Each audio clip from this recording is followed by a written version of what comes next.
vamos a necesitar utilizar anestésicos locales, ¿no? Vamos a ver que en el caso nuestro en odontología, más del 98% de casos vamos a utilizar anestésico local con vasoconstrictor. Vamos a usar lidocaína con epinefrina, mepivacaína con epinefrina, arnicaína con epinefrina. A diferencia del ámbito médico, donde ellos utilizan principalmente anestésico local sin vasoconstrictor, en odontología es todo lo contrario. En el 98% de casos nosotros vamos a emplear anestésico local siempre asociado a un vasoconstrictor. Solamente en casos muy puntuales, en casos muy específicos, vamos a usar anestésico sin vasoconstrictor. Obviamente, también lo vieron temprano en la práctica con el doctor Franco, ¿no? ¿Se utilizará la misma cantidad en un niño que en un adulto? No. ¿Se utilizará en un niño siempre la mitad que en un adulto? No, porque podemos tener un niño de 9, 10 años que pese 32, 34 kilos, o un niño de 3 años que pese 15 o 16 kilos. Siempre en los pacientes pediátricos hay que ajustar al peso corporal, ¿no? Como hemos visto en los ejercicios en la práctica. A ver, los anestéticos locales tienen en su estructura química una diferencia bastante clara, ¿no? Tenemos los antiguos, que son los ésteres, y los nuevos, que son las amidas, ¿sí? Realmente son aminoésteres y aminoamidas, ¿sí? Porque tienen ambos grupos, un aminoéster para el caso de los más antiguos, como la procaína, y un grupo aminoamida para los nuevos, como lidocaína y bupivacaína. Sin embargo, se les conoce solamente por la terminación, ¿no? Si revisamos a los más antiguos, son los anestésicos del grupo éster. Los ésteres, como hemos visto en la práctica, son anestésicos que tienen, primero, una baja potencia. Si tienen una baja potencia, jóvenes, ¿qué significará eso? Si tienen una baja potencia, ¿se administrarán en concentraciones bajas o en concentraciones altas? Altas, ¿no? Entonces, ese era un primer problema con los ésteres. Tienen baja potencia. Necesitaron administrarse en altas concentraciones. Además, los ésteres tienen alto riesgo de reacciones de hipersensibilidad. Por su estructura química, los ésteres muy frecuentemente causan reacciones alérgicas, reacciones de hipersensibilidad. Es muy frecuente cuando se utilizaban anestésicos del grupo éster. Los ésteres tienen una peculiaridad, que su biotransformación es a nivel plasmático. Existe una enzima que se llama pseudocolinesterasa plasmática, ¿sí? Enzima pseudocolinesterasa plasmática, que es la que se encarga de metabolizar a los ésteres directamente en la circulación. No necesitan al hígado, ¿no? Entonces, cuando se utilizaban anestésicos ésteres, hacían su efecto localmente, luego llegaban a la circulación sanguínea y directamente se metabolizaban en este nivel, ¿no? Se biotransformaban a nivel plasmático. No necesitaban pasar por el hígado para la biotransformación. De todos los ésteres se fueron dejando de utilizar poco a poco. Solamente persiste hasta nuestros días la benzocaína, que es un anestésico que se usa ya no por vía inyectable como se usaban los antiguos ésteres, ya no por vía inyectable, ya no por vía infiltrativa, sino se usa solamente para anestesia tópica de superficies mucosas. Por ejemplo, hay articaína, como vamos a ver más adelante en el grupo de las amidas, hay articaína que viene al 4%, mepivacaína que viene al 3%, lidocaína que viene al 2%, en el grupo de las amidas. Pero para que nos demos cuenta, aquí en el grupo de los ésteres, el único que se usa actualmente es benzocaína. Por ejemplo, benzocaína tenemos al 10% y al 20%. Si sabemos que es un anestésico que por su grupo tiene baja potencia, ¿qué nos convendrá utilizar más? ¿La que viene al 10% o la que viene al 20%? La que viene al 20%, ¿no? Esa es la que vamos a utilizar más para anestesia tópica en la superficie mucosa, ¿no? Para reducir al mínimo, para disminuir el dolor que tiene el paciente al momento de que ingresa la aguja, ¿no? Pero en la realidad, ¿le va a aliviar eso el dolor? Muy poquito, ¿no? Porque el dolor que siente el paciente, ¿qué es lo que más le duele? ¿La aguja atravesando la mucosa o el depósito de la solución anestésica? Eso es lo que le duele, ¿no? Claro, depende también con qué tanta presión le haya ingresado la aguja, ¿no? Muy bien, entonces para superar estos problemas aparecieron los aminoamidas o simplemente amidas. Las amidas son los anestésicos locales que más se utilizan en el ámbito médico en general y también obviamente en el ámbito nuestro, en odontología de forma particular. Son los que más se utilizan. Aquí están todos los anestésicos que se emplean más en la medicina moderna, ¿no? Y tenemos señalado en color amarillo los que van a utilizarse más en nuestra especialidad, los que utilizamos más en odontología, ¿no? Lidocaína, como les decíamos, que viene al 2%. Mepivacaína, que hay presentaciones al 2 y al 3%. Y articaína, que hay presentaciones al 4%. ¿Sí? Las amidas son anestésicos de mayor potencia. Y al tener mayor potencia, por lo tanto, se pueden administrar en menor concentración. Por eso tenemos al 2, al 3, al 4%. Incluso, uno de los más potentes dentro de las amidas es la bupivacaína. La bupivacaína es un anestésico que se usa en el ámbito médico y viene en concentraciones de 1% y 0.5%, ¿no? Una concentración muy bajita porque es muy potente. Asimismo, las amidas tienen la gran ventaja de que no causan reacciones alérgicas. Es muy raro, es algo excepcional que una amida pueda causar una reacción alérgica en el paciente. Es muy poco frecuente. Podría darse el caso, pero la frecuencia es muy baja, ¿sí? Vamos a ver que cuando un paciente es alérgico a la solución anestésica local, lo más frecuente es que sea alérgico a otro componente, pero no al principio activo, ¿sí? No al principio activo. Ahí tenemos una presentación de lidocaína, una de mepivacaína y por ahí también una de articaína que vamos a ver luego. ¿Cómo actúan los anestésicos locales? Lo que veíamos ahora con el doctor Franco en la práctica, ¿no? ¿Se acuerdan? Existe un canal iónico que es el más importante, que se encarga del proceso de despolarización. El canal de sodio. Entonces, ¿dónde actúan los anestésicos locales? Uniéndose a un sitio específico en el canal de sodio y bloqueando el canal de sodio. Al bloquear el canal de sodio van a impedir que se produzca la despolarización. Por lo tanto, no se produce el potencial de acción, ¿sí? Si no hay potencial de acción, esa fibra nerviosa no se puede activar y por lo tanto no se conduce la estimulación dolorosa. Recordemos que los anestésicos locales bloquean los dos eventos, el inicio y la conducción del estímulo nervioso, ¿sí? Ese estímulo nervioso obviamente puede ser un estímulo de dolor, un estímulo de temperatura, de tacto, como vamos a ver ahora más adelante.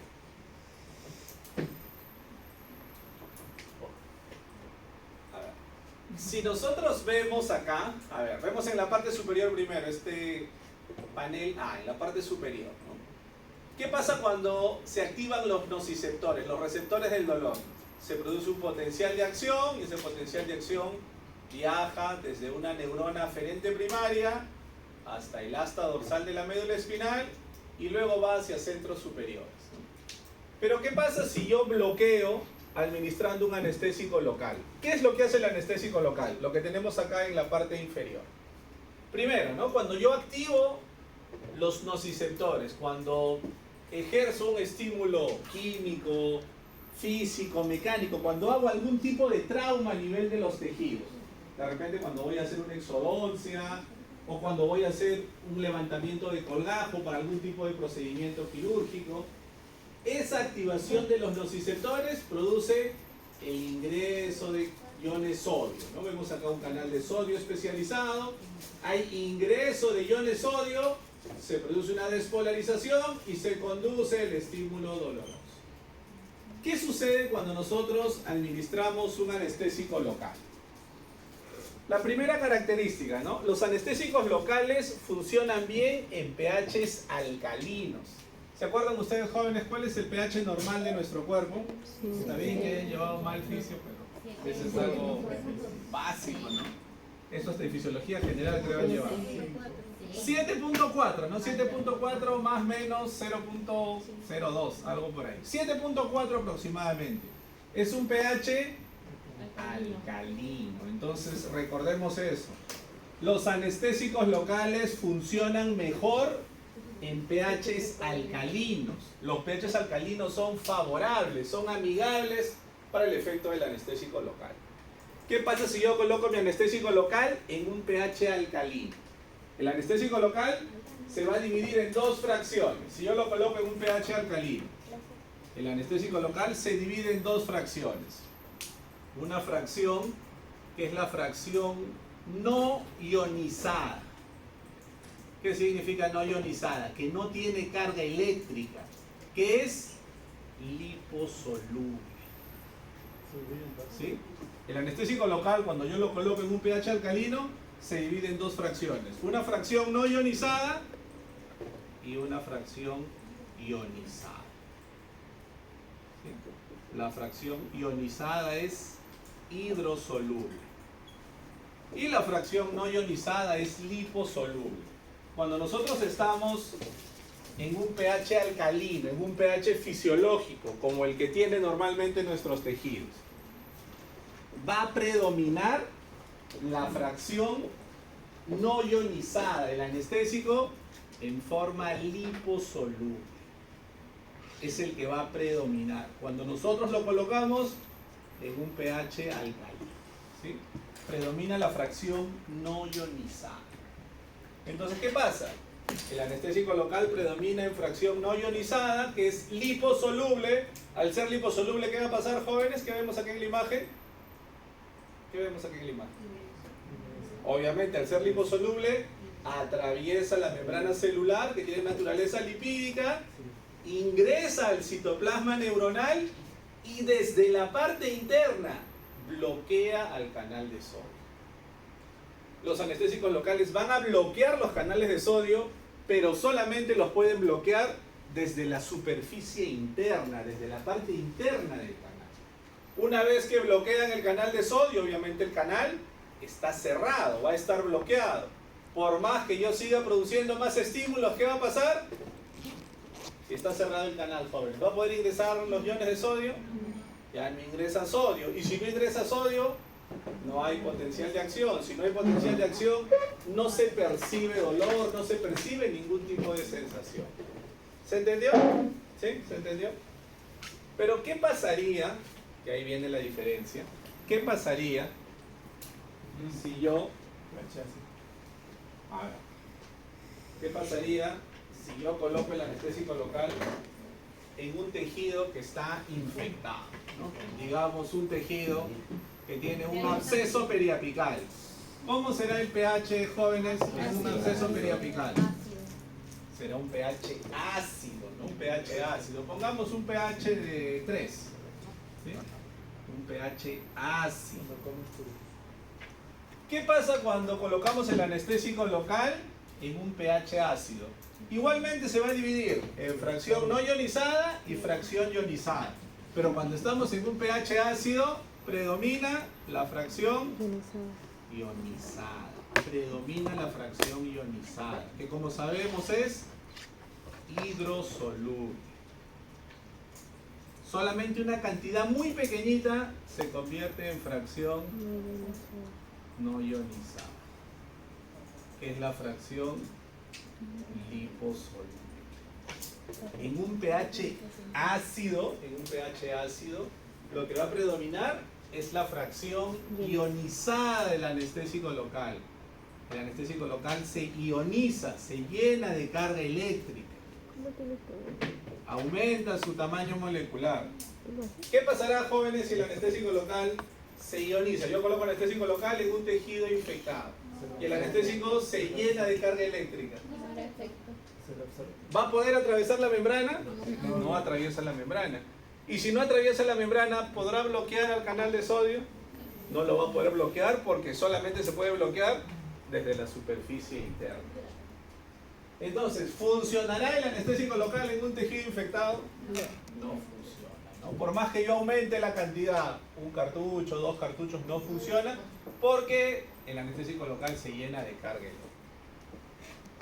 Muy bien, como les decíamos, los anestésicos locales bloquean distintos tipos de fibras sensoriales, no solamente fibras del dolor, sino distintos tipos de fibras sensoriales.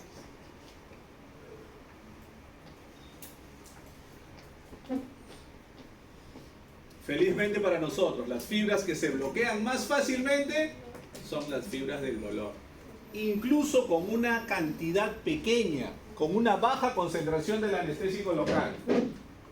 A veces cuando vamos a realizar algún procedimiento a nivel del maxilar superior, el anestésico local, yo requiero utilizar a veces la tercera parte de un cartucho, la mitad de un cartucho, porque con un volumen muy pequeño fácilmente bloqueo las fibras del dolor.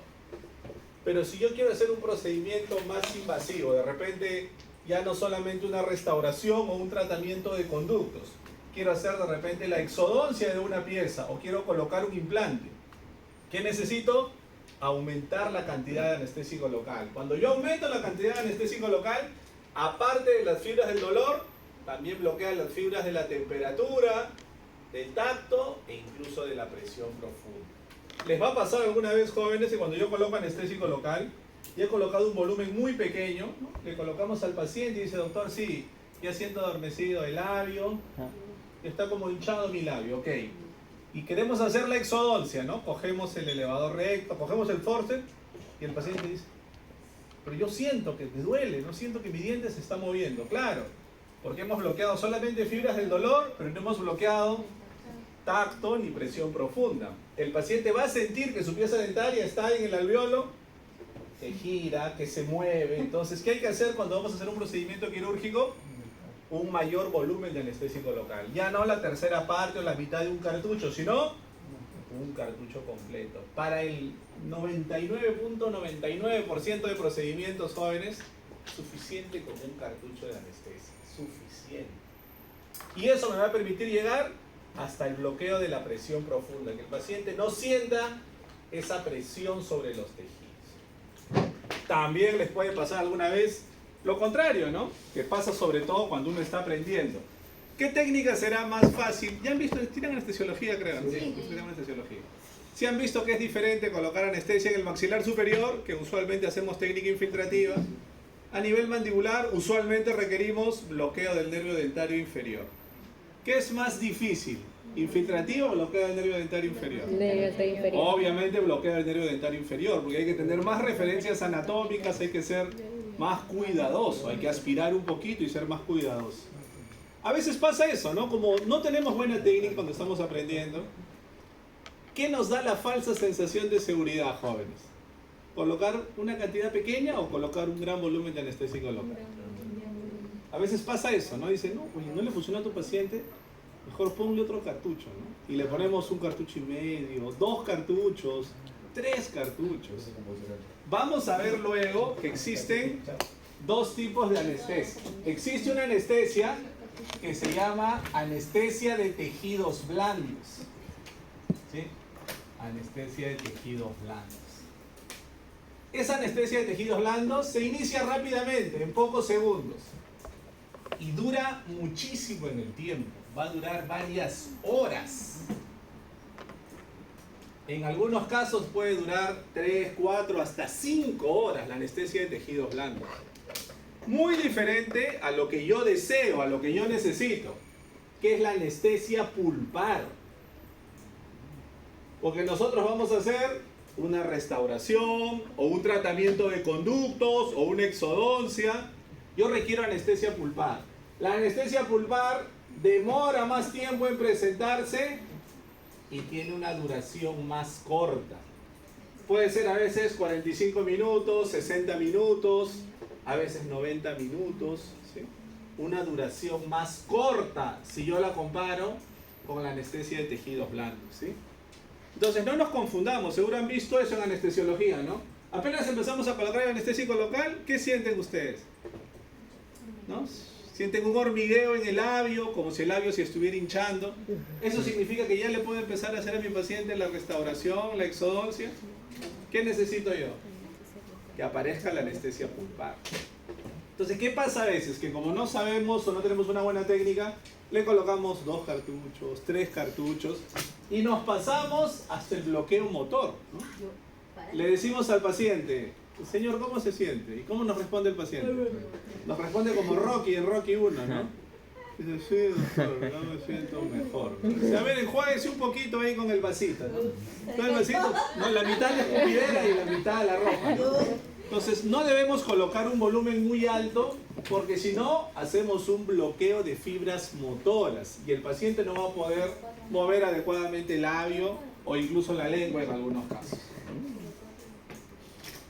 A ver, jóvenes, la solución anestésica de uso odontológico, como han visto en odontología usamos cartuchos para cálcule, tiene hasta 6 componentes. Puede tener hasta 6 componentes la solución anestésica de uso odontológico, hasta 6 componentes.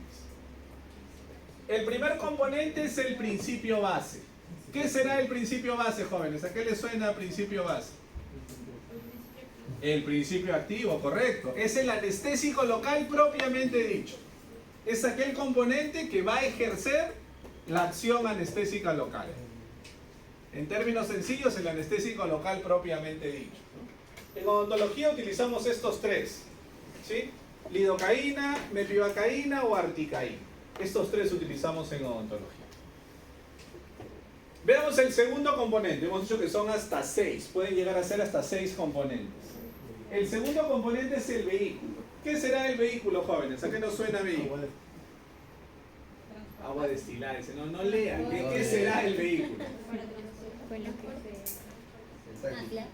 Algo así. El vehículo es aquel componente en el cual va a estar disuelto el principio activo. Va a servir, como entienden ustedes, para transportar el principio activo, ¿sí? Este es el vehículo, aquel componente que tiene por finalidad disolver al principio activo. El principio activo va a estar disuelto en este vehículo. ¿Cuál es el vehículo más utilizado? El suero fisiológico, ¿no? El cloruro de sodio al 0.9%. Agua destilada se utiliza también en algunos casos, pero más se utiliza el suero fisiológico. ¿Ok? Veamos el tercer componente. El tercer componente es el corrector de pH. El corrector de pH. A ver, acá tenemos algo interesante que comentar. ¿Qué sucede cuando nosotros tenemos un cartucho de anestesia local? Imagínense que tenemos un cartucho de anestésico local, ¿no? Yo debo mantener ese cartucho de anestésico local en un determinado rango de pH. No podemos irnos a los extremos. Si el pH es demasiado alto, de repente un pH de 8, de 9, si es demasiado alto, ¿qué pasará? La fecha de vencimiento va a ser muy corta. El anestésico local me va a durar muy poco tiempo, si es que el pH es muy elevado. Y si el pH es muy bajo, ya hemos comentado, ¿qué pasará si el pH es muy bajo, si es muy ácido? 3, 2, 1. ¿Qué pasará si el pH es muy ácido? El anestésico local se va a ionizar y el anestésico local no va a poder ejercer su acción. El anestésico local se llena de carga eléctrica y no ejerce su acción. Entonces, ¿qué necesitamos? Que el anestésico local se mantenga en un determinado rango de pH. Esa es la finalidad del corrector de pH. Es aquel componente que tiene por finalidad mantener el anestésico local en un determinado rango. Que la solución anestésica tenga un determinado rango de pH. ¿Qué se utiliza? Pequeñas cantidades de un ácido. ¿Qué ácido será este, jóvenes? Ácido clorhídrico. ¿Y esta base? Hidróxido de sodio, ¿no? Ácido clorhídrico e hidróxido de sodio. Pequeñas cantidades de un ácido y una base. Por eso es que ustedes se van a dar cuenta, jóvenes, que todos los anestésicos locales vienen como clorhidrato de, por ejemplo, clorhidrato de lidocaína o clorhidrato de mepivacaína o clorhidrato de articaína. ¿Se acuerdan? ¿Alguien se acuerda quizás del colegio de química? ¿Qué cosa es la terminación ato? ¿Sí? Átomo. Oye, ¿sabes que terminar el colegio? No creo. Es colegio. No fue al colegio. ¿Qué será la terminación ato? ¿Se acuerdan? Átomo. Yo no entraba aquí. De repente.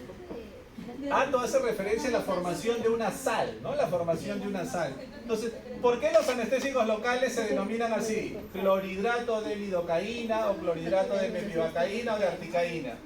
Porque son la sal del anestésico local que se ha formado utilizando como corrector de pH al ácido clorhídrico, ¿no? Utilizando como corrector de pH al ácido clorhídrico. Vemos el cuarto componente. El cuarto componente es el coadyuvante. Hoy lo han visto en práctica con detalle con el doctor Franco. ¿Cuál será el coadyuvante del anestésico local? El vasoconstrictor. Antes, jóvenes, si hablamos hace bastante tiempo, ¿no? Hace 15 o 20 años, se utilizaban muchos vasoconstrictores, ¿no? Entre los vasoconstrictores más usados teníamos, por ejemplo, a la epinefrina. Teníamos también a la norepinefrina. Ojo que epinefrina y adrenalina son los mismos, ¿sí? Epinefrina es lo mismo que adrenalina. Norepinefrina será lo mismo que noradrenalina. Y teníamos también a la levonordefrina. Sin embargo, tanto la norepinefrina como la levonordefrina, ¿se acuerdan? Eran anestésicos. En este caso, acompañaban al anestésico local, pero eran agentes que tenían un efecto descompensado. ¿Se acuerdan cuando vimos en agonistas adrenérgicos? ¿Se acuerdan? Epinefrina estimulaba 50% receptores alfa y 50% receptores beta. ¿Se acuerdan? 50% alfa 1 hacía vasoconstricción epinefrina y 50% beta 2 hacía vasodilatación. Era el más equilibrado. En cambio, norepinefrina era 90% alfa 1 y solamente 10% beta 1. Causaba más riesgo de elevar la presión arterial, de manera similar la levonordefrina. Por eso, de los tres en la actualidad, ¿cuál es el que persiste como vasoconstrictor más utilizado? La epinefrina o adrenalina. Es lo que vamos a encontrar. Lidocaína con epinefrina, o mepivacaína con epinefrina, o articaína con epinefrina. La epinefrina es el que más se utiliza por ese motivo, porque tiene un efecto más equilibrado. ¿Qué ventajas le da, jóvenes, el vasoconstrictor al anestésico local? ¿Qué ventajas le da? ¿En qué le favorece? Primera ventaja, mayor duración de acción. Aumenta la duración de acción. ¿Qué más, jóvenes? ¿Qué ventajas le añade el vasoconstrictor al anestésico local? Lo que hemos visto ahora temprano en la práctica. Disminuye la toxicidad a nivel sistémico. Porque al haber vasoconstricción va a pasar a la circulación, pero en pequeñas cantidades, lentamente. ¿Qué más?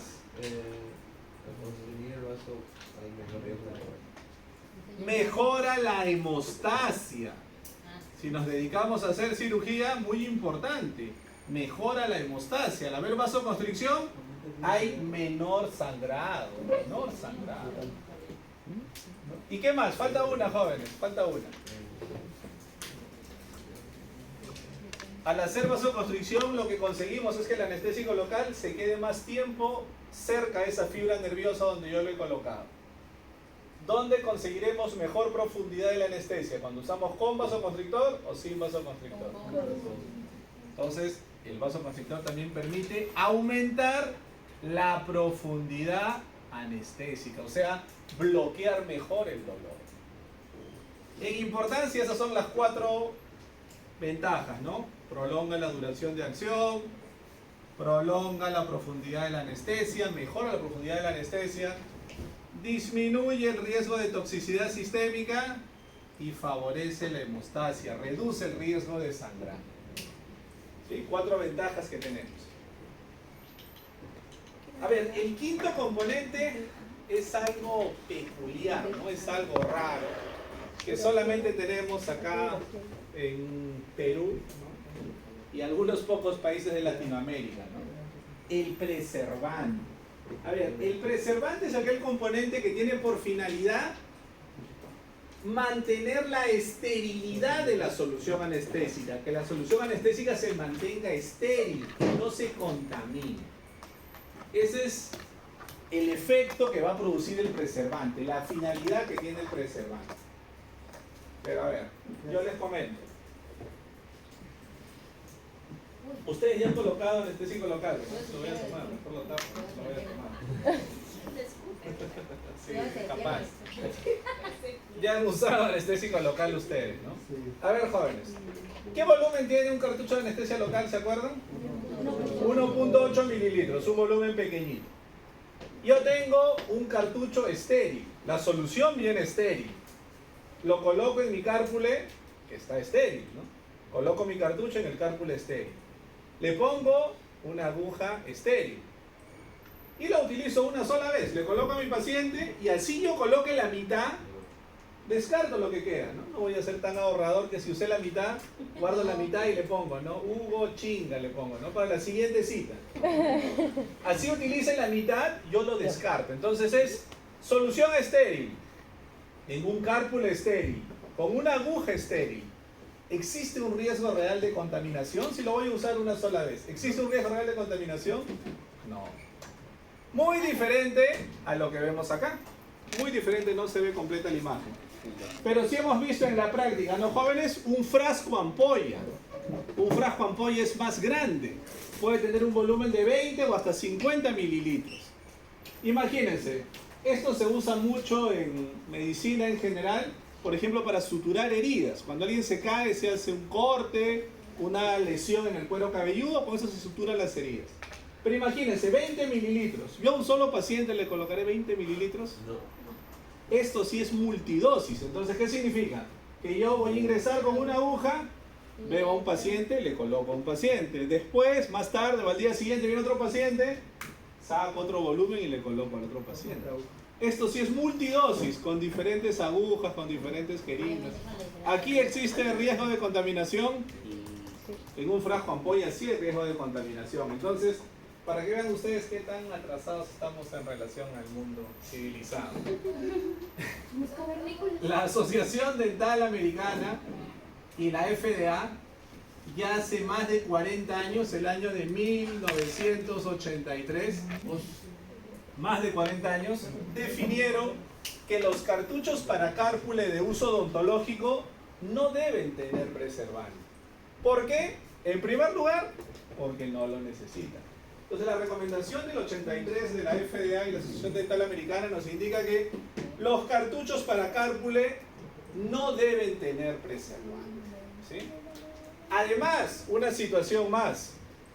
El metilparabeno, además que no es necesario, el metilparabeno es una sustancia alergénica que tiene un elevado riesgo de causar reacciones de hipersensibilidad. Puede causar reacciones alérgicas. Entonces, no debería tener. Ustedes revisan los cartuchos de anestesia odontológica que emplean en Estados Unidos de Norteamérica, en la Comunidad Europea, en Canadá, en los países más adelantados, y ya ninguno tiene metilparabeno. Ahora, acá en Perú, ¿los cartuchos tendrán metilparabeno, jóvenes? Sí, no, sí. Muchos que tenemos acá todavía son fabricados acá en la región, algunos en Colombia, algunos en Ecuador, y lamentablemente no siguen esta recomendación de la FDA. Entonces, mucho cuidado, porque si tenemos un paciente atópico, podría ser una reacción alérgica con este metilparabeno. Y el último componente es el antioxidante. ¿A qué nos suena, jóvenes, antioxidante? ¿A qué nos suena antioxidante? Que no se oxida. Inteligente, mi papá. ¿A qué nos suena, jóvenes, antioxidante? Que va a proteger, ¿no?, de la oxidación. Acuérdense que de todos los componentes que hemos visto hasta ahora, el vasoconstrictor es muy lábil a la luz solar. Si yo el vasoconstrictor lo expongo a la luz solar, el vasoconstrictor fácilmente se oxida y perdemos todas estas funciones, perdemos todos estos efectos beneficiosos. Entonces el antioxidante es aquel componente que tiene por finalidad evitar la oxidación del vasoconstrictor. Evita la oxidación del vasoconstrictor para que mantenga todas sus propiedades. ¿Cuál es el antioxidante más usado? El metabisulfito de sodio. Entonces, todo anestésico local que tiene vasoconstrictor, obligatoriamente también tiene antioxidante, porque el antioxidante va a hacer eso, el antioxidante va a evitar la oxidación del vasoconstrictor. Pero ahí también surge una dificultad, ¿no? Que el antioxidante es también un compuesto muy alergénico, muy antigénico, que puede causar reacciones alérgicas. Entonces ahí viene la disyuntiva, jóvenes, como les decíamos. ¿Qué pasa si yo a mi paciente le coloco anestesia local, le coloco solución anestésica local y el paciente me hace alguna reacción alérgica? De todos estos componentes, ¿cuál de ellos es el que más probablemente le podría causar la reacción alérgica? En primer lugar, el antioxidante. En primer lugar, el antioxidante. El que más frecuentemente puede causar la reacción alérgica. Los sulfitos, en particular este metabisulfito de sodio, son muy alergénicos, ¿ok? Y en segundo lugar podría ser el preservante. Ya muy raramente podría ser la alergia al mismo principio activo. Hay casos, puede haber casos, pero es algo excepcional, muy raro, ¿sí? Hay que tener cuidado, jóvenes, con los pacientes que son atópicos. Hay que tener cuidado con los pacientes que son atópicos. ¿Qué cosa es un paciente atópico? Un paciente que tiene una alta cantidad de inmunoglobulina E contra distintos tipos de antígenos, que tiene distintos tipos de alergia. Paciente que le preguntamos en la anamnesis, ¿algún tipo de alergia? Y dice, sí, doctor, yo soy alérgico a los mariscos. Y también, doctor, soy alérgico al polvo. Ah, ¿verdad, doctor? Y también soy alérgico a las sulfas. Ah, me he olvidado, doctor, y también sufro de asma, ¿no? O tengo rinitis alérgica. Paciente que tiene 2, 3 tipos distintos de alergia. Alimentaria, ambiental, farmacológica, una enfermedad con origen alérgico. Ese paciente hay que tener mucho cuidado porque podría desencadenar algún tipo de reacción alérgica. ¿Sí? ¿Se entendió, jóvenes? ¿Se entiende? A ver, pasemos entonces brevemente a describir algunas características de los anestésicos locales que más vamos a utilizar en nuestra especialidad, que más vamos a utilizar en odontología, ¿no? Primero, la lidocaína. Siempre hablamos más de lidocaína porque es el anestésico que más se ha estudiado, con el que se tiene más experiencia. La lidocaína tiene una moderada solubilidad en lípidos, lo suficiente para atravesar la membrana y bloquear el canal de sodio. También la lidocaína tiene como característica una moderada a alta unión a proteínas plasmáticas. Hasta 90% del fármaco en la circulación va unido a la albúmina, va a circular a nivel plasmático unido a la albúmina. Característica importante también de esta lidocaína. Y lo más importante, jóvenes, ¿no? Algo que se tiene como leyenda urbana o como creencia no fundamentada, ¿no? Muchos colegas piensan que no se puede usar anestésicos locales en una paciente gestante. Mentira, eso es falso. Existe un anestésico local, de los 3 que nosotros utilizamos, existe uno que es el más seguro en pacientes gestantes. Este anestésico local es la lidocaína. Lidocaína es el anestésico local más seguro en cualquier momento del embarazo, primer, segundo, tercer trimestre. Se puede usar lidocaína sola o mejor aún, lidocaína con vasoconstrictor. Es categoría B de la FDA. La FDA estableció hace muchos años unas categorías de riesgo para el uso de fármacos durante el embarazo. Categoría A o categoría B significa que son fármacos muy seguros. La lidocaína es categoría B de la FDA, es muy segura durante el embarazo. Las presentaciones que tenemos acá en Perú, ahora han visto con el doctor Franco, ¿cuáles son las que tenemos acá en nuestro país? ¿Cuáles de esas que tenemos? Están hasta resaltadas, están, ¿no? ¿Cuáles son las que tenemos acá en Perú? Con epinefrina. Ajá. La que tenemos acá en Perú, jóvenes, más frecuentemente es lidocaína 2% con epinefrina 1 en 80.000. 1 en 80.000. Ahí ya están leyendo los mensajes de Santa Cruz, no se da cuenta. ¿Sí? ¿Qué significa esto? ¿Se acuerdan, jóvenes? ¿Cuánto tenemos de lidocaína en cada cartucho? Sí, pero ¿cuánto significa ese 2%? 36 miligramos de lidocaína en cada cartucho. ¿Y 1 en 80.000? 22.5 microgramos por cada cartucho. Esa es la que tenemos más frecuentemente acá en Perú. Y en segundo lugar, acá en Perú tenemos lidocaína 2%, pero con epinefrina 1 en 100.000. ¿Qué significa epinefrina 1 en 100.000? 18 microgramos por cada cartucho, ¿sí? Por cada cartucho. Entonces, ¿cuál de los dos es más concentrado? ¿1 en 80.000 o 1 en 100.000? 1 en 80.000 es más concentrado, obviamente, ¿no? Las dosis máximas ya las saben, jóvenes. Vamos a ver ahora lo que corresponde a los periodos anestésicos, ¿no? Y aquí viene lo que les decía. ¿Dónde inicia más rápido el efecto del anestésico local? ¿En el maxilar superior o en la mandíbula? ¿Dónde inicia más rápidamente? ¿Cómo? Obviamente en el maxilar superior. En el maxilar superior inicia más rápidamente el efecto del anestésico local. ¿Y por qué inicia más rápidamente el efecto del anestésico local? ¿Por qué iniciará más fácilmente a nivel del maxilar superior? Todos han dicho así con seguridad. El maxilar superior. ¿Por qué iniciará? Porque es la pizarra ahí. ¿Pero por qué? Pues toda la misma tiempo. ¿Por qué?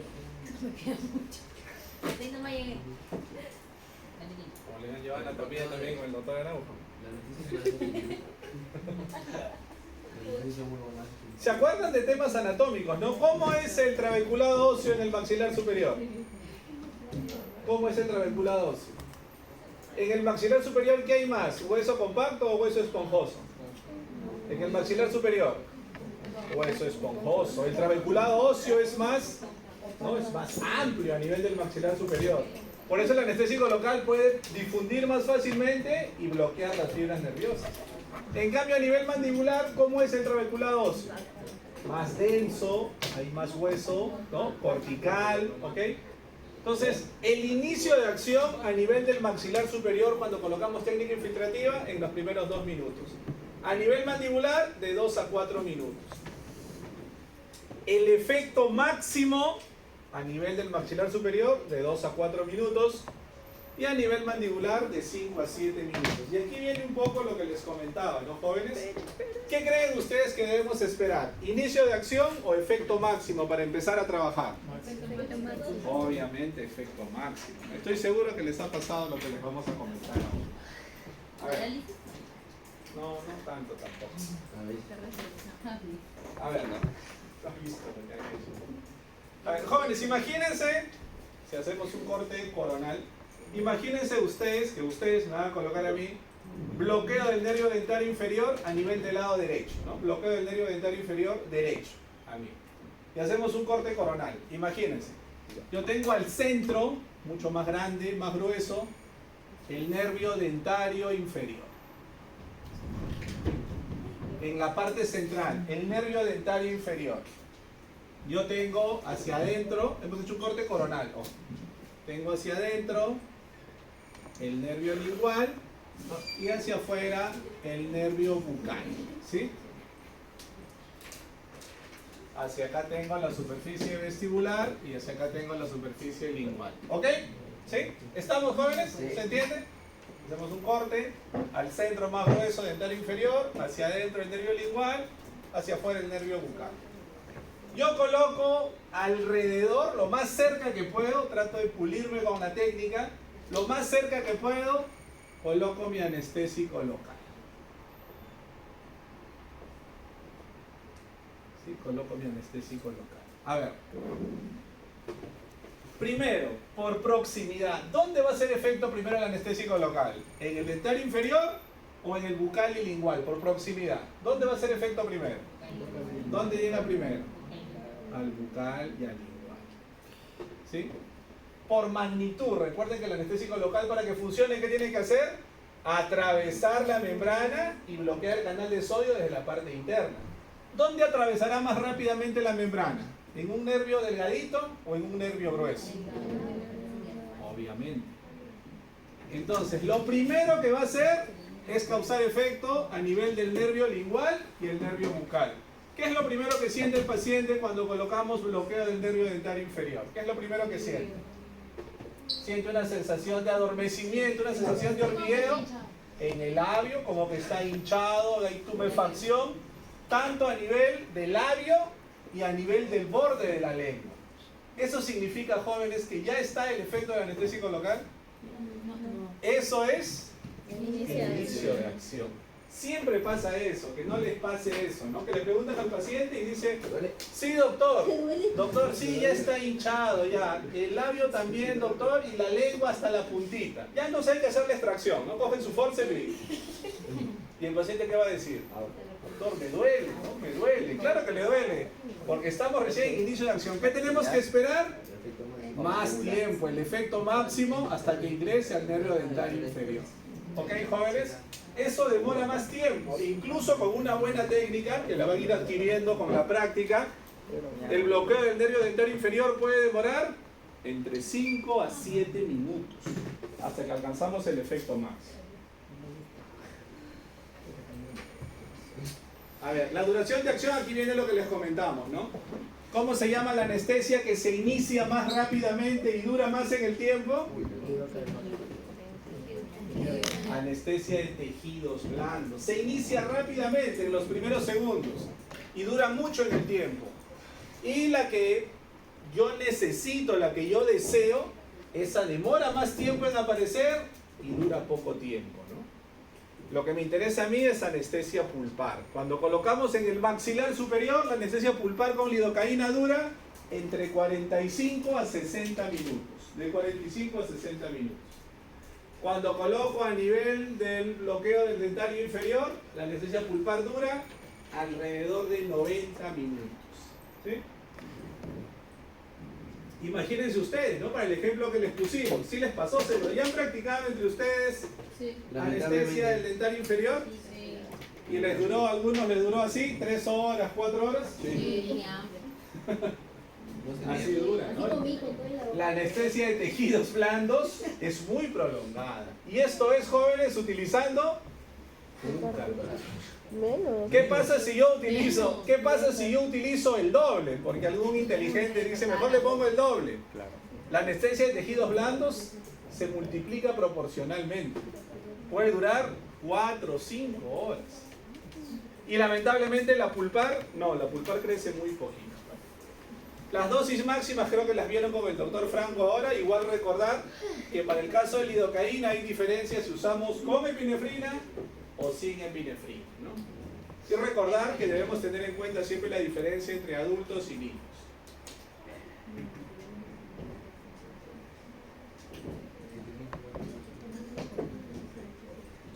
Recordar que se mantiene siempre esa diferencia. Pasemos a mepivacaína. A ver, mepivacaína es un anestésico local que tiene muchas características similares a las de lidocaína. Similares. Un momentito, por favor. Sí, sí.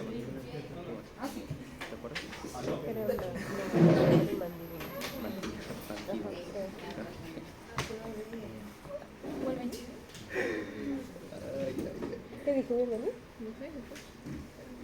¿Qué mi cosa fría?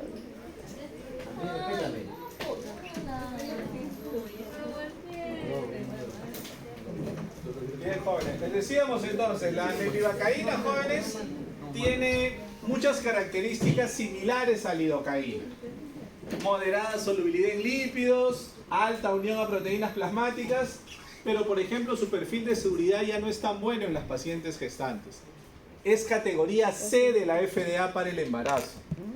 No se debe usar rutinariamente en gestantes, solamente se podrá evaluar su uso en casos extremos, siempre con un balance de riesgo-beneficio, ¿no? Es categoría C de la FDA. Estas son las presentaciones que tenemos en Perú. Mepivacaína 2% con epinefrina 1 en 100.000 y mepivacaína 3% sin vasoconstrictor. Para aquellos casos excepcionales, rarísimos, donde necesitemos usar un anestésico sin vasoconstrictor, se va a usar esta alternativa, mepivacaína 3%, que los vamos a ver en la parte final de la presentación. Por ejemplo, pacientes con hipertensión severa no controlada, con hipertiroidismo no controlado, con eventos trombóticos recientes, infarto agudo de miocardio reciente, accidente cerebrovascular reciente. Para esos casos se puede usar esta presentación 3% sin vasoconstrictor. Vemos también los periodos anestésicos. Ojo, que estamos hablando aquí de la anestesia esa especial que les comentábamos, la que viene 3% sin vasoconstrictor. Inicio de acción, muy similar al de lidocaína. Efecto máximo, también los mismos tiempos de acción, tanto para el inicio de su efecto como para la acción máxima. Son efectos muy similares. La gran diferencia va a venir en la duración de acción, porque recordemos, el anestésico sin vasoconstrictor va a durar menos o va a durar más que el con vasoconstrictor. Menos. Dura menos tiempo. Y la diferencia afecta más a lo que a nosotros nos interesa. A nivel del maxilar superior, vean ustedes, la anestesia pulpar dura solamente 20 minutos. ¿Cuánto duraba la anestesia pulpar en el maxilar superior cuando usábamos lidocaína con epinefrina? De 45 a 60 minutos. Acá dura solamente 20 minutos. De repente, si voy a hacer una exodoncia simple, perfecto, me alcanza. Si voy a de repente colocar un implante unitario, perfecto, me alcanza. Pero si voy a hacer una endodoncia que tiene 4 conductos, ¿me alcanzará en 20 minutos? No. Tendremos que hacerlo en 2 o en 3 sesiones, ¿no? Y a nivel de la mandíbula en el bloqueo del dentario inferior, duraba, ¿se acuerdan? Con lidocaína duraba alrededor de 90 minutos. Acá dura aproximadamente 40 minutos. Los tiempos se reducen a menos de la mitad, sobre todo de la anestesia pulpar, que es lo que nos interesa más. ¿Ok? Las dosis máximas, ¿no? Siempre la diferencia entre adultos y niños. Acá, ojo, no hay diferencia de usar con o sin vasoconstrictor, porque la mepivacaína por sí sola, cuando la usamos en mayor concentración, tiene un ligero efecto vasoconstrictor. Recordemos que cuando usamos mepivacaína con vasoconstrictor, viene la mepivacaína al 2% con su respectivo vasoconstrictor. Pero cuando usamos mepivacaína sin vasoconstrictor, viene al 3%. Entonces, en esta concentración de 3%, la mepivacaína sola tiene un ligero efecto vasoconstrictor. Por eso es que no hay diferencia entre las dosis con o sin vasoconstrictor, pero sí se mantiene la diferencia entre adultos y niños, ¿no? Y finalmente, jóvenes, articaína. La articaína tiene en su estructura química un anillo tiofeno, que le da esa característica de ser el anestésico local de uso odontológico más liposoluble. Es el anestésico más liposoluble que existe dentro del ámbito odontológico, ¿no? Gracias a la presencia de esta estructura química, de este anillo tiofeno. Otra diferencia importante, jóvenes, que les comentábamos, era que los anestésicos locales convencionales, los que hemos visto, lidocaína, mepivacaína, se metabolizan como todos los fármacos a nivel del hígado. Lidocaína y mepivacaína se metabolizan en el hígado. En cambio, articaína, a pesar que pertenece al grupo de las amidas, se metaboliza como si fuera un éster. ¿Se acuerdan cómo se metabolizaban los ésteres? Sí, A nivel plasmático, por la enzima pseudocolinesterasa plasmática. Esa ventaja tiene la articaína, que a pesar de ser una amida, no necesita el hígado para metabolizarse, como sí lo hace lidocaína y mepivacaína. Se metaboliza directamente en el plasma. Tiene moderada unión a proteínas plasmáticas y, como decíamos, su característica más sobresaliente, se metaboliza directamente en el plasma. Lo que hace que sea una opción muy segura, la alternativa más segura para pacientes con enfermedad hepática, incluso moderada a severa. Es el anestésico local más seguro para este tipo de pacientes. Estas dos presentaciones existen a nivel mundial, pero acá en Perú solamente tenemos articaína 4% con adrenalina 1 en 100.000. Acá en Perú solamente tenemos esa, ¿no? Probablemente este año ingrese la de 1 en 200.000.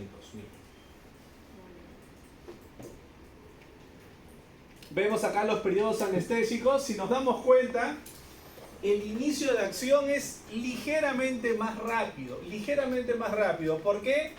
Porque al ser un anestésico más liposoluble, también atraviesa más rápidamente la membrana celular y puede bloquear más fácilmente el canal de sodio. Por eso su inicio de acción es ligeramente más rápido. Veamos la duración de acción, que es lo que nos interesa más, ¿no? A nivel del maxilar superior, lo que nos interesa, lo que nos sirve a nosotros, la anestesia pulpar, alrededor de 60 minutos. Muy similar al tiempo de lidocaína con epinefrina, 60 minutos. Y a nivel mandibular, 75 minutos. Ligeramente menos, ¿no? Porque cuando veíamos lidocaína, veíamos que acá podía durar alrededor de 90 minutos. Acá el tiempo se acorta un poco. Sin embargo, ¿ustedes creen, jóvenes, 75 minutos será un tiempo corto, un tiempo largo, un tiempo adecuado para lo que hacemos en odontología? Un tiempo adecuado, ¿no? La gran mayoría de procedimientos en odontología no deben durar más de una hora. ¿Sí? Ustedes han sido pacientes alguna vez, ¿no? Pacientes odontológicos. ¿Será cómodo estar una hora con la boca? ¿No? Metámonos eso en la cabeza, ¿no? Lo ideal es que un procedimiento dure menos de media hora. Máximo una hora, ¿no? Entonces la mayoría de procedimientos nos va a alcanzar sin problema con esta articaína. Una limitación que tiene la articaína es que no se utiliza en menores de 4 años. No está aprobado su uso en menores de 4 años. Se puede usar recién a partir de los 4 años de edad. En la dosis de 5 miligramos por kilo para pacientes niños.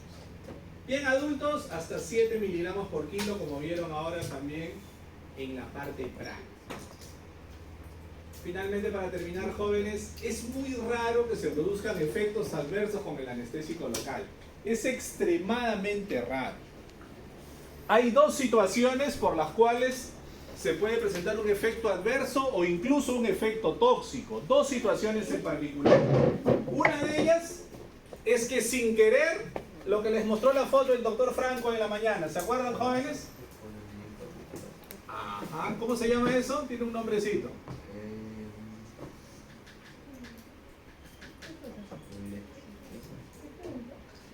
¿Qué les mostró el doctor Franco en la mañana? Algo que no deberíamos hacer.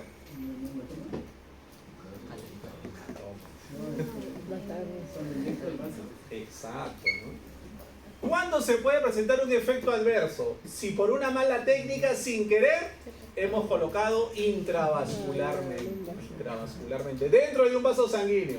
Es casi como si lo estuviéramos colocando por vía intravenosa. O si no, si superamos la dosis máxima. Es poco frecuente, pero ¿qué podría pasar si sin querer yo coloco intravascularmente? Bradicardia, una frecuencia cardíaca menor de 60 latidos por minuto, arritmias, dolor precordial similar al de una angina o cuadros de hipotensión. Y ya en una intoxicación más avanzada, problemas en el sistema nervioso central, ¿no? No confundir una reacción alérgica, que ya sabemos cómo se manifiesta, prurito, urticaria, rash dérmico. No confundir con una reacción psicógena que puede ser producida simplemente por el temor, por la ansiedad que tiene el paciente, ¿no? Una reacción psicógena, el paciente puede hacer una lipotimia, un síncope, pero nunca va a tener manifestaciones dérmicas. No va a tener prurito, urticaria, no va a tener rash dérmico, ¿ok? No confundir eso entonces. Hay algunas manifestaciones que me avisan que el paciente está llegando a un nivel de toxicidad y que podría ser incluso convulsiones, ¿sí? Por ejemplo, disartria. ¿Qué cosa será disartria, jóvenes? ¿A qué le suena la palabra disartria? ¿Cómo? Disarte hace referencia a la acuérdense del prefijo dis, ¿no? Disarte es la dificultad para articular palabras adecuadamente. Puede aparecer espasmos musculares, entumecimiento de toda la lengua, la región peribucal, visión borrosa. Una intoxicación por anestésico local causa una vasodilatación generalizada. Por eso hay calor y rubor a nivel de la piel. Va a haber trastornos auditivos, somnolencia, mareos y vértigo, ¿no? Son manifestaciones preconvulsivas. Acá la imagen que vimos también, ¿no? Recordar, cuando colocamos una inyección troncular, una inyección de bloqueo del nervio dentario inferior, siempre antes de depositar la solución anestésica, ¿qué cosa hay que hacer, jóvenes? Una pequeña aspiración, ¿no? Una ligera presión negativa, no hay que jalar, ¿no? Simplemente una ligera presión negativa. Si estamos en un vaso sanguíneo, una ligera presión negativa va a hacer que suceda lo que vemos acá, ¿no? Que rápidamente salga sangre, ¿no? Entonces, preferible retirar, descartar ese cartucho, volver a cargar otro cartucho, otra aguja y nuevamente posicionar, ¿no? Porque si yo coloco intravascularmente, pueden aparecer todos los efectos adversos que hemos visto. ¿En qué casos está totalmente prohibido usar anestésico con vasoconstrictor? Ya les comentamos algunos. Hipertensión severa no controlada. Un paciente que tenga de forma continua más de 140/90 de presión arterial. Hipertiroidismo severo no controlado. Recordemos que todo hipertiroideo es también hipertenso. Así que hay que evaluar. Cuando tengamos un paciente con hipertiroidismo, hay que evaluar sus valores de presión arterial. ¿Ok? Salud. Angina inestable, pacientes con arritmias severas, por ejemplo, fibrilación auricular, taquicardia supraventricular, son pacientes totalmente contraindicados para el uso de anestésico con vasoconstrictor. ¿Ok? Pacientes con eventos trombóticos recientes, se cataloga reciente si han transcurrido menos de 6 meses del evento trombótico. Infarto reciente, accidente cerebrovascular reciente, si tienen insuficiencia cardíaca congestiva o si tienen asma de moderado a severo persistente. En el caso particular del asma, es una contraindicación usar vasoconstrictor porque acuérdense, les decíamos, cuando usamos anestésico con vasoconstrictor, ¿qué componente está en la solución anestésica para proteger al vasoconstrictor? ¿Se acuerdan? El antioxidante. El antioxidante produce en pacientes con asma moderado a severo persistente, el antioxidante les puede causar un cuadro de broncoespasmo. Va a reagudizar la enfermedad. Por eso está contraindicado en pacientes con asma moderado a severo persistente. Muy bien, fin. Muy bien, jóvenes, fin. Nos vemos. Si el paciente es alérgico y no se dice alérgico a la de Ocaña o a la toxicidad, ¿lo de frente o pruebo sin vasoconstrictor? No, lo preferible, si es un antecedente de un atópico que tiene varios tipos de alergias, es preferible mandarlo al inmunólogo. El inmunólogo hace una prueba muy sencilla que se llama PICS y ahí te va a decir exactamente a qué es alérgico. Nos vemos, jóvenes, nos vemos, hasta luego. Esperamos vernos la próxima semana, ¿no, Antonio? No, ¿dónde, Alejandro? Pero me promete que no. Hoy saqué hasta 5. ¿Seguro? Ya, ¿por qué no crees? Era Richard. Porque todavía Ahora tú ya no pagas.